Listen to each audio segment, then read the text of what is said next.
Hello again, everyone. This is the Almighty Bob. I'd like to welcome you back to Let's Play the Black Crystal. We're about to enter Map 2, the Castle of Shadows. Here's where we're going to find the third and fourth rings. It's really nice that the game is willing to throw us 4 of the 7 rings so early on. This is going to be the last of the easy ones that we're going to find. Everything else from this point is about as fun as spooning out your own eyes with a rusty corkscrew. Now, according to the escape kit, the castle is going to have a lot of hidden passages and hidden stairwells. This just means that the entire castle turns into one giant pixel hunt. In fact, it's so fun, I compare it to trying to find Waldo, only Waldo's been buried somewhere in the end zone in Giant Stadium next to Jimmy Hoffa. In some respects, the Castle of Shadow is a lot better planned out and worked than the overworld map, but in some respects, it's a hell of a lot more annoying. So faithful viewers, sit back, relax, grab a magazine, and smoke 'em if you got 'em, because we're going to be here for a while. Allow me to introduce you to Map 2, Castle of Shadows.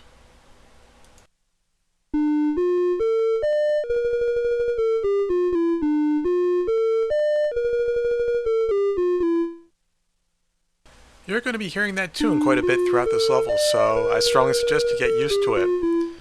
These dancing little ghosts you see are Mastertronics' way of saying, hurry up and get moving, we're really bored. Now, as I'm sure you've noticed, there are elements in the Castle of Shadows whose locations are randomized, just like the rings on Map 1. Things like hidden passages and the monolith in that upper left-hand corner. I'm just a little too lazy right now to reload the proper save state and get it back to its original position. Now here we pick up our first extra spell, the Visibility spell.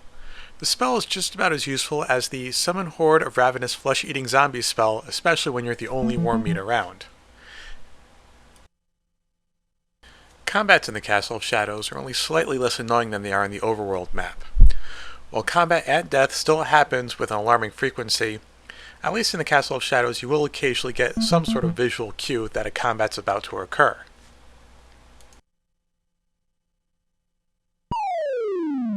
Of course, considering all the zombies that you're going to fight in here, it would be nice if they gave you a spell of Summon Ving Rames, or at least a shotgun +1. And right here we find the stairway leading up to level 2.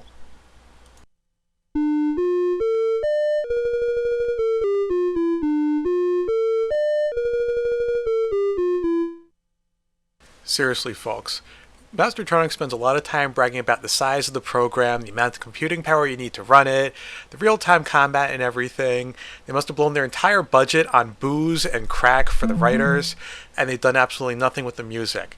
You'd be much better off if you gave a harpsichord and a xylophone to a hamster and let it pound away to its heart's content.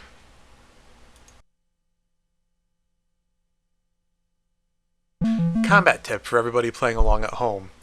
If you hear the combat sound and you don't see any monster pictures pop up, hit the swerve key. 9 times out of 10 you'll be just fine. The amount of spiked chandeliers falling and spears flying out of walls, you'd think this wasn't the Castle of Shadows, but instead it was the castle of falling spiked chandeliers and flying spear traps. This map is also the first place you find where the power drain spell has any use at all. It's great when you encounter wraiths, or as we're about to see, a human-shaped fog bank. As far as the Castle of Shadows is concerned, the sword's not going to do you any good. In fact, you should even forget that you have a sword.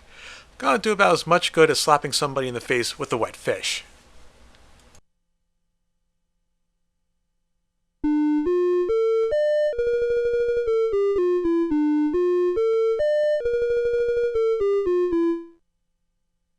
Here we are on the 3rd floor. This floor is about as fun as feeding yourself headfirst into an active wood chipper. If you remember from the escape kit, it says that this floor is completely covered by an invisible maze. You would think that the visibility spell has some use up here, and you're absolutely right, provided that use is draining all your purity points really fast and ending this game really quickly. Visibility spell has no range. It's only going to work on walls that are directly next to you.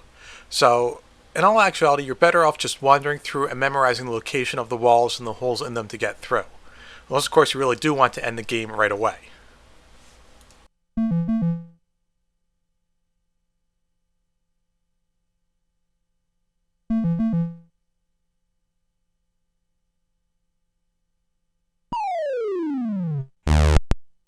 that is the thing I hate the most about this floor in the Castle of Shadows.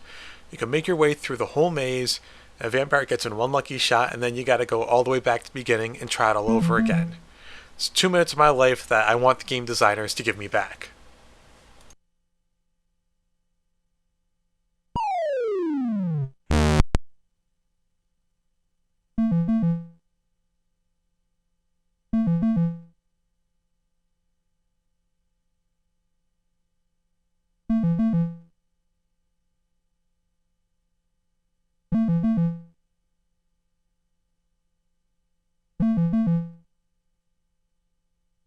Now, I did mention before that the fights in this game happen with an alarming frequency, and that's about as rapid fire as you're going to see combats happening. That's because with the way this game has been coded, if it's not reading any input from any keys on the keyboard, it's going to immediately trigger the encounter routine. So, as soon as you're done with the combat, you need to start pounding on one of the number keys to get out, otherwise you're going to be stuck in an endless loop of fights.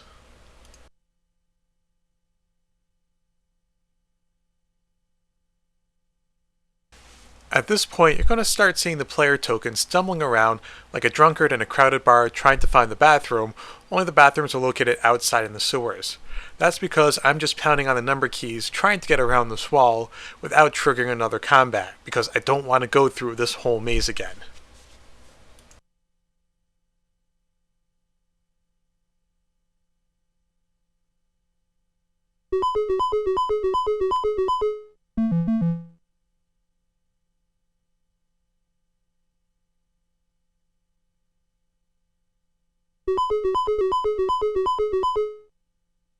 Now that we have rings 3 and 4, we get to begin the long, boring, tedious process of walking all the way back through the castle. That's because with these rings, we're not going to encounter any more fights on this map. So while I have a little bit of extra time, let me go in a little bit further into detail as to why the combat system in this game sucks so much. It says in the instruction booklet that one of the reasons your token may just suddenly stop is because you're being challenged by a monster. You should take a look at the bottom of the screen to see if you're under attack. Of course, the whole problem is because these combats are in real time, by the time you take a look at the bottom of the screen, you're already dead and zapped back to the sanctuary. It further goes on to say that Spectrum owners are the only ones that are going to get an audible warning whenever a monster is attacking, which means that back in '85, if you didn't have a Spectrum or a C128 or some other powerful home computer, there's pretty much no point in buying this game unless you want to throw your hard-earned money out the window.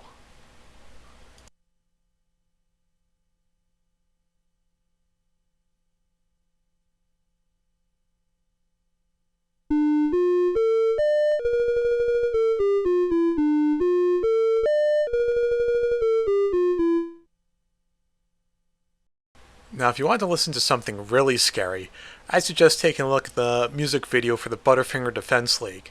It's seriously scary just how far some people have fallen and what somebody's willing to do for $1 these days.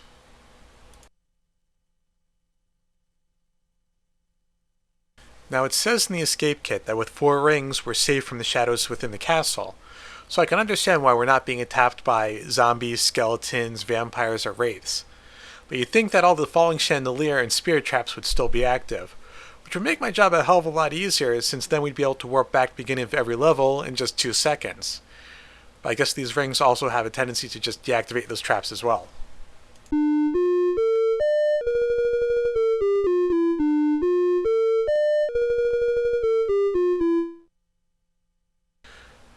And thankfully, that's the last time we'll have to hear that tune, was hopefully the rest of the game. And now finally, we can get out of the castle and get on with the rest of our lives. Right now it's going to break and give us a reference number so that we can go back to map number 1 with all 4 rings in tow. So until next time folks, this has been Let's Play the Black Crystal. I'm the Almighty Bob. I'll see you for map number 3, the Shaggoth's Lair.